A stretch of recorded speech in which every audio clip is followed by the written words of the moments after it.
রক্তাক্ত অবস্থায়, হাতে কেবিল আছে, বললো আমাকে মেরে আমার দোকান লুট করে নিয়ে চলে গেল। তখন আমরা বুঝলাম যে ওরা ডাকাত দল ছিল, ওরা ডাকাতি করে বেরিয়ে গেল।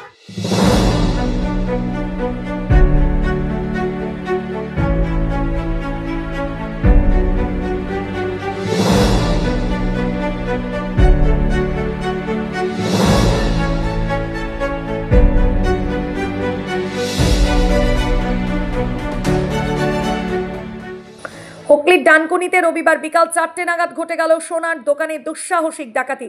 অভিযোগ, দুটি মোটর বাইকে চেপে 5 জন দুষ্কৃতী ক্রেতা সেজে দোকানে ঢোকে।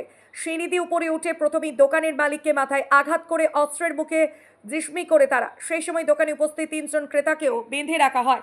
এরপর দোকানের সমস্ত সোনা ও গয়না লুট করে নেয় দুষ্কৃতীরা। প্রায় 20 মিনিট ধরে চলে এই লুটপাটের তাণ্ডব। অভিযোগ, দুষ্কৃতীদের কাছে আগ্নেয়াস্ত্র ছিল এবং তারা অত্যন্ত পরিকল্পিতভাবে এই ঘটনা ঘটায়। খবর পেয়ে দ্রুত ঘটনাস্থলে পৌঁছায় ডানকুনি থানার পুলিশ ও চন্দননগর পুলিশ কমিশনারেট আধিকারিকরা। ইতিমধ্যেই দোকানের সিসিটিভি ফুটেজ খতিয়ে দেখা হচ্ছে এবং দুষ্কৃতীদের শনাক্ত করার চেষ্টা চালাচ্ছে পুলিশ। ঘটনাকে ঘিরে চাঞ্চল্য ছড়িয়েছে এলাকায়। Bureau report, Bengal TV news. তখন 3:40 বাজে, আমি এই দোকানে কেক কিনতে আসি।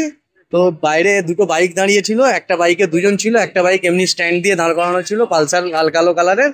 তো একটা লোক ভেতর থেকে বেরোলো, মাথায় হাত দিয়ে রক্তাক্ত অবস্থায়, হাতে কেবিল আছে, বললো আমাকে মেরে আমার দোকান লুট করে নিয়ে চলে গেল। তখন আমরা বুঝলাম যে ওরা ডাকাত দল ছিল, ওরা ডাকাতি করে বেরিয়ে গেল। ভেতরে আরো কোন দিকে গেছে, এখান থেকে রোডে উঠেছে, গোবরার দিকে টার্ন নিয়েছে, বর্ধমানগামী রাস্তার দিকে গেছে। ওরা ছিল বাইরে 2 জন ছিল বাইক নিয়ে, ভেতরে 3 জন ছিল, টোটাল 5 জন ছিল ওরা।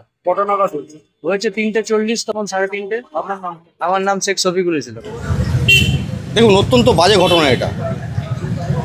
ডানকুনি TN মুখার্জি রোড একটা ব্যস্ততম রাস্তা। এই রাস্তায় দিনে দুপুর 3টের সময় এরকম একটা ঘটনা ঘটে গেল। আমরা যেটা শুনেছি, 5 জন মানুষ, 5 জন লোক সশস্ত্র দোকানের ভেতর ঢুকে ডাকাতি করে চলে গেছে এবং আহত করেছে দোকানের মালিককেও। রিভলভারে বাঁট দিয়ে মেরে তার মাথা ফাটিয়ে দিয়েছে, যেটা আমরা শুনতে পেয়েছি। এই রকম যে ঘটনা ঘটছে দিনে রাতে এরকম ডানকুনির মধ্যে জায়গায়, প্রত্যেকটা মানুষ নিরাপত্তাহীনতায় ভুগছে। কারণ আমরা এখানেই থাকি, আমরা এখানেই বসবাস করি। আর সবথেকে বড় কথা, এটা 13 নম্বর ওয়ার্ডের অংশ এবং এই ওয়ার্ডেই আমরা থাকি। তাই আমরা বলতে চাইছি যে মানুষের নিরাপত্তা আরও বাড়ানো হোক। ডানকুনি পুলিশ প্রশাসনের ওপর যথেষ্ট আমাদের ভরসা আছে। চাইবো আগামী দিনে আরও বেশি নিরাপত্তা তারা দিক। TN মুখার্জির মতো ব্যস্ততম রাস্তায় দিনরাত টহল দেওয়া হোক, যাতে এরকম ঘটনা দ্বিতীয়বার আর না ঘটে। কারণ মানুষ নিরাপত্তাহীনতায় ভুগছে।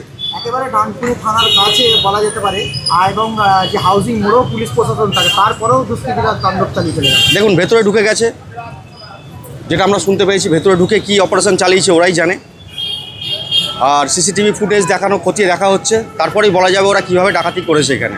কারণ এটা ছোটোখাটো চুরি নয়, একটা সোনার দোকানে আপনাদের স্মরণে করে দিয়ে এর আগে একটা বড় নামকরা সোনার দোকানে ডানকুনিতে এই ঘটনাই ঘটেছিল, ঠিক দিনে দুপুরেই। ঠিক সেরকমই ঘটনা আবার ডানকুনিতে ঘটলো TN মুখার্জি রোডের উপর এবং 13 নম্বর ওয়ার্ডে। আমরা এখানেই থাকি। বারবার বলছি, প্রত্যেকটা মানুষ নিরাপত্তাহীনতায় ভুগছে। কারণ দিনে দুপুরে যদি এরকম ঘটে থাকে একটা সোনার দোকানে, তারা সাধারণ মানুষের নিরাপত্তা কোথায়? আমরা প্রশ্ন তুলছি সাধারণ মানুষের নিরাপত্তা নিয়ে। গুঞ্জন চক্রবর্তী। আমি যখন ওরা ওপর থেকে চেঁচাচ্ছিল, তখন চেঁচাচ্ছে, আমরা ঘুরে গিয়ে দেখছি কি, আমি এখানে দেখছি একটা লোককে মেরেছে, মাথা টাইলে রক্ত বেরোচ্ছে। তখন ওরা গাড়িটা নিয়ে বেরিয়ে গেল। কিসে করে এসেছিল? বাইক। কজন এসেছিল? বাইকে 3 জন ছিল। বাইকে 3 জন ছিল। আর এটা ঠিক কটা নাগাদ হয়েছে? 3:10-5।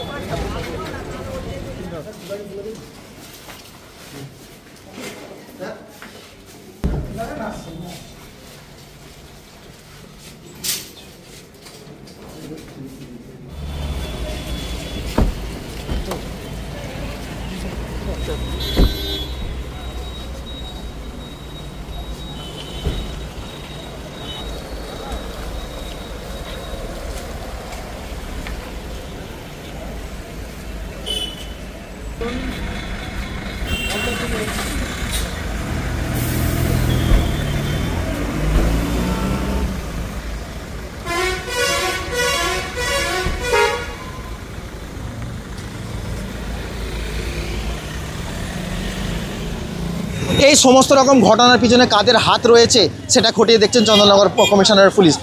আপনারা কি বলবেন অবশ্যই কমেন্ট বক্সে কমেন্ট করবেন। এরকম সারাদিন নানা রকম গুরুত্বপূর্ণ খবরের পেতে আপডেট পেতে চোখ রাখবেন বেঙ্গল টিভি নিউজের পর্দায়। আমি ইয়ার মল্লিক, আপনারা দেখছেন বেঙ্গল টিভি নিউজ। সারাদিনের তাজা খবর বিশদে জানতে নজর রাখুন বেঙ্গল টিভি নিউজের পর্দায়। আমাদের ফেসবুক পেজটি ফলো করুন, ইউটিউব চ্যানেলটি সাবস্ক্রাইব করুন।